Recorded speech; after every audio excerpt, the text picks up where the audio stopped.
భస్మాసురుడి కథ తెలుసుగా. చిన్నప్పుడు చదివి చదివి నవ్వుకున్నాను. ఇదేం కదా, అన్నీ తెలిసిన శివుడు అంత తేలిగ్గా దొరికిపోయాడే.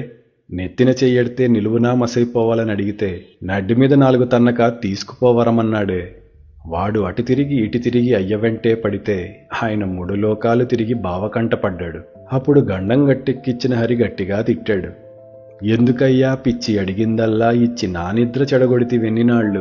3 కళ్ళు ఉన్నోడి ముందు చూపు ఉండాలి, మాటి మాటికి జాలి ఇంక చాలు. అలాగే పుచ్చుకొని హాలాహలాన్ని గొంతుపై మచ్చకొని తెచ్చుకుంటి.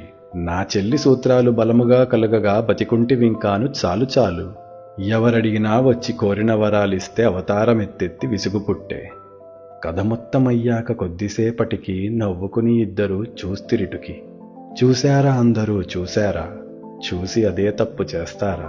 3 లోకాల శివుని పరుగు బూటకంరా, నెత్తికెక్కని నిజం చూపే నాటకంరా.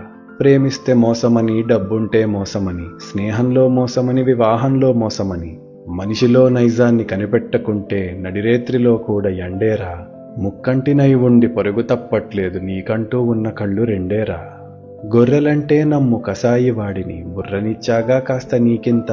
మాటలని నమ్మొద్దు చేతలని చూడు, చేతలెప్పుడుండాలి మాటలకి జోడు.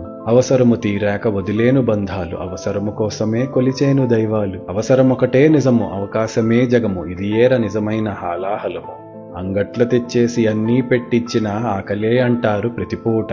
తేరగా జాలిపడి అడిగిందల్లా ఇస్తే తీరుగా ఉండరనే శివుడి మాట.